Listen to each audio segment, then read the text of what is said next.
मित्रों, भगवान श्री कृष्ण ने जन्म मथुरा में लिया, पले बड़े वो गोकुल में, और राज उन्होंने द्वारका पर किया। पर एक सवाल जो हम सबके मन में अक्सर आता है वो ये है कि जिस भव्य और दिव्य नगरी को स्वयं भगवान श्री कृष्ण ने बसाया था वो समंदर में क्यों समा गई, वो कहाँ गई, और इसके बाद भगवान श्री कृष्ण का क्या हुआ। इन्हीं सवालों का जवाब जानेंगे हम मिलकर आज की इस वीडियो में।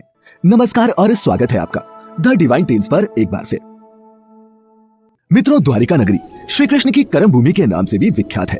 महाभारत में वर्णित कथा के अनुसार भगवान श्री कृष्ण ने जब कंस का वध किया तब जरासंध ने प्रण लिया कि वो कृष्ण और यदुवंशियों का समूल नाश कर देगा, और जब भी जरासंध को अवसर मिलता तो वो मथुरा और यदुवंशियों पर दावा बोल देता। उसका अत्याचार रुकने का नाम ही नहीं ले रहा था। ऐसे में यदुवंशियों की सुरक्षा के लिए श्री कृष्ण ने मथुरा को छोड़ देना ही बेहतर समझा। मथुरा छोड़ने के बाद उन्होंने समंदर किनारे एक दिव्य और भव्य नगर की स्थापना की जिसका नाम द्वारका रखा गया। यहाँ आने के बाद वो अपने प्रियजनों के साथ सुकून से जीवन यापन करने लगे।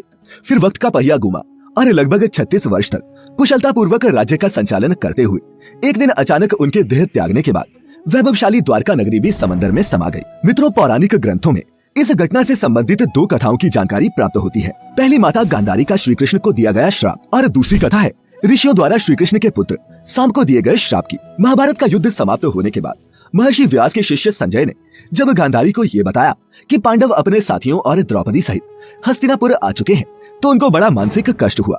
फिर भी किसी तरह उन्होंने अपने मन को संभाला, लेकिन जब उन्हें ये बात पता चली कि पांडवों के साथ भगवान श्री कृष्ण भी हैं, तो वह तिलमिला उठी और उनका मन प्रतिशोध के लिए लालायित हो उठा। उन्होंने श्री कृष्ण को श्राप देते हुए कहा, अगर मैंने अपने आराध्य की सच्चे मन से आराधना की है और निस्वार्थ भाव से पतिव्रत का पालन किया हो तो जिस प्रकार मेरे कुल का नाश हुआ है बिल्कुल वैसे ही तुम्हारी आंखों के सामने तुम्हारे कुल का भी नाश हो जाएगा।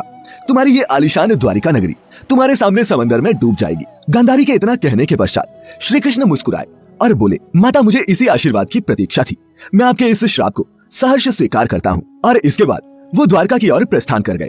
एक बार की बात है, महर्षि विश्वामित्र, कण्व, देवर्षि नारद आदि द्वारका आए और वो भ्रमण पर निकले। वहाँ कृष्ण पुत्र सांब अपने साथियों संग मौजूद थे।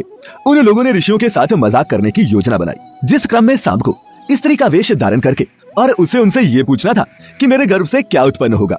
ऋषियों ने जब देखा कि ये युवक हमारा अपमान कर रहे हैं तो क्रोधित होकर उन्होंने उसे श्राप दिया कि श्री कृष्ण का ये पुत्र वृष्णि और अंधक वंशी पुरुषों का नाश करने के लिए एक लोहे का मूसल उत्पन्न करेगा, जिसके द्वारा तुम जैसे क्रूर, अहंकारी और क्रोधी लोग अपने समस्त कुल का संहार करेंगे। भगवान कृष्ण और बलराम के सिवा सब लोगों पर उस मूसल का प्रभाव होगा।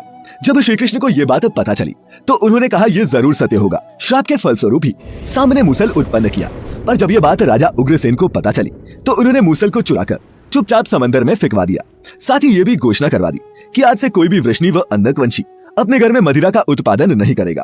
जो भी व्यक्ति छिपकर मदिरा तैयार करेगा उसे मृत्यु दंड की सजा दी जाएगी। और ये सुनकर द्वारका वासियों ने मदिरा नहीं बनाने का प्रण लिया। इसके बाद द्वारिका में आए दिन अशुभ घटनाएं घटने लगी। कभी तेज आंधी आती तो कभी तेज तूफान। चूहों की संख्या अचानक से इतनी ज्यादा बढ़ गई कि मनुष्यों से ज्यादा चूहे दिखने लगे और सोते हुए मनुष्यों के बाल और नाखूनों तक को कुतरने लगे। सारस उल्लुओं की और बकरे गीदड़ों की आवाज निकालने लगे। पूरी द्वारिका नगरी में अजीब सी घटनाएं घटित होने लगी। गायों के पेट से गधे, कुतियों से बिलाव और नेवलियों के गर्भ से चूहे पैदा होने लगे। यदुवंशी तामसिक क्रियाओं में संलिप्त रहने लगे। फिर जब भगवान कृष्ण ने नगर में होते इन अपशकुनों को देखा तो उन्होंने सोचा कि कौरवों की माता गांधारी का श्राप सत्य होने का समय आ गया है। इन अपशकुनों को देखकर तथा पक्ष के 13वें दिन अमावस्या का संयोग जानकर श्री कृष्ण काल की अवस्था पर विचार करने लगे। उन्होंने देखा कि इस समय वैसा ही योग बन रहा है जैसा महाभारत के युद्ध के समय बना था। और फिर गांधारी के श्राप को सत्य करने के उद्देश्य से श्री कृष्ण ने यदुवंशियों को तीर्थ यात्रा करने की आज्ञा दी। भगवान कृष्ण की आज्ञा से सभी राजवंशी समंदर के तट पर प्रभास तीर्थ आकर निवास करने लगे। प्रभास तीर्थ में रहते हुए एक दिन जब अंधक व वृष्णिवंशी आपस में वार्तालाप कर रहे थे तभी सात्यकी ने आवेश में आकर कृतवर्मा का उपहास और अनादर कर दिया। कृतवर्मा ने भी कुछ ऐसे शब्द मुख से निकाल दिए जिनसे सात्यकी का क्रोध 7वें आसमान पर पहुंच गया और उसने कृतवर्मा का वध कर दिया। ये देख अंधक वंशियों ने सात्यकी को चारों ओर से घेर लिया और उन पर आक्रमण कर दिया। इस दृश्य को देखकर श्री कृष्ण के पुत्र प्रद्युम्न उनकी सहायता के लिए दौड़े। सात्यकी और प्रद्युम्न अकेले ही मोर्चा संभाल रहे थे, लेकिन अंधक वंशियों की संख्या अधिक होने के कारण उन्हें पराजय का सामना करना पड़ा और अंत में वो उनके हाथों मारे गए। अपने पुत्रों की मृत्यु से श्री कृष्ण को अत्यधिक क्रोध आया और उन्होंने एक मुट्ठी घास उखाड़ ली। जैसे ही घास हाथ में आती वह लोहे का मूसल बन जाती। मित्रों, ऋषियों द्वारा दिए गए श्राप के कारण ही ऐसा हो रहा था। मूसल इतना ज्यादा शक्तिशाली था कि उसके एक ही वार से किसी का वध हो सकता था और इस प्रकार यदुवंशी आपस में ही युद्ध करके मरने लगे। श्री कृष्ण के देखते ही देखते साम, चारुदेशन, अनिरुद्ध और गद की मृत्यु हो गई। इसके बाद श्री कृष्ण का रौद्र रूप देखने को मिला और उन्होंने सभी सूरमाओं का वध कर डाला। अंत में श्री कृष्ण और उनके सारथी दारुक ही शेष बचे। भगवान कृष्ण ने दारुक से कहा, तुम इसी क्षण हस्तिनापुर जाओ और अर्जुन को सारी घटना विस्तार से बताकर उसको यहाँ ले आओ। दारुक ने उनकी आज्ञा का पालन भी किया। इसके बाद श्री कृष्ण बलराम को उसी स्थान पर रहने के लिए कहकर अपने महल वापस लौट आए और पिता वसुदेव को सारी घटना से अवगत कराया, जिसको सुनकर उन्हें बहुत दुख हुआ।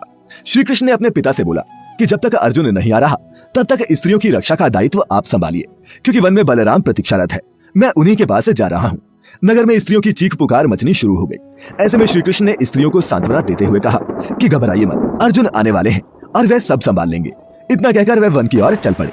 जब कृष्ण वन में पहुंचे तो देखा कि बलराम जी समाधि में लीन हैं। अचानक ही उनके मुख से एक सफेद रंग का सर्प निकला और समंदर की ओर चला गया। मित्रों, वो कोई सामान्य सर्प नहीं था, क्योंकि उसके हजारों मस्तक थे। और इतना ही नहीं, समुद्र ने स्वयं प्रकट होकर उस शेषनाग का अभिवादन किया। कुछ ही देर में बलराम ने अपने शरीर को त्याग दिया। श्री कृष्ण उस सूने वन में अकेले विचरण करते हुए गांधारी के श्राप के बारे में चिंतन करने लगे और अपनी इंद्रियों को संयमित करते हुए महायोग की अवस्था में धरती पर लेट गए। तभी जरा नामक एक शिकारी अपने शिकार की तलाश में वहां आ पहुंचा। दूर से उसे लगा कि वहां कोई हिरन है और उसने बाण चला दिया, परंतु जब वह अपने शिकार को पकड़ने के लिए आगे बढ़ा तो वहां श्री कृष्ण थे। ये देखकर उसे बड़ा पछतावा हुआ। भगवान ने उस शिकारी को आश्वासन दिया और स्वयं परम धाम चले गए, जहाँ कई मुनि और देवताओं ने उनका भव्य स्वागत किया। फिर वो शिकारी हस्तिनापुर गया और पांडवों को पूरी घटना की जानकारी दी, जिसे सुनकर पांडव बड़े दुखी हुए। दूसरी तरफ अर्जुन भी द्वारका पहुंच गए थे। वहां की स्थिति देखकर उनके मन को बड़ा क्षोभ हुआ। श्री कृष्ण की रानियों ने जब अर्जुन को देखा तो उनकी आंखों से भी अश्रु की धारा निकल पड़ी। इस दृश्य को देखकर अर्जुन की आंखें भी नम हो गई। वहां का पूरा माहौल ही शोकमय हो गया।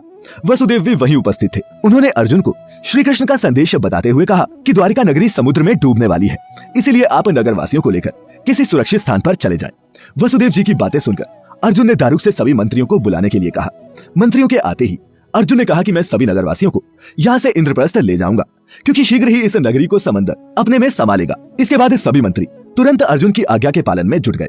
अर्जुन ने वह रात श्री कृष्ण के महल में ही बिताई। अगली सुबह श्री कृष्ण के पिता वसुदेव जी ने भी प्राण त्याग दिए। अर्जुन ने विधि विधान से उनका अंतिम संस्कार किया। वसुदेव जी की पत्नी देवकी, भद्रा, रोहिणी व मदिरा भी चिता पर बैठकर सती हो गई। इसके बाद अर्जुन ने प्रवास तीर्थ में मारे गए समस्त यदुवंशियों का भी अंतिम संस्कार किया। 7वें दिन अर्जुन श्री कृष्ण के परिजनों तथा सभी नगरवासियों को साथ लेकर इंद्रप्रस्थ की ओर चल दिए। उन्हें सभी के जाते ही द्वारका नगरी समंदर में डूब गई। इस दृश्य ने सभी को आश्चर्य में डाल दिया था। और मित्रों, इस प्रकार सोने से सजी द्वारिका नगरी समंदर में डूब गई। मित्रों, आज भी सनातन धर्म के इस समृद्ध और संपन्न प्रतीक के कई साक्ष्य वक्त वक्त पर सामने आते रहते हैं।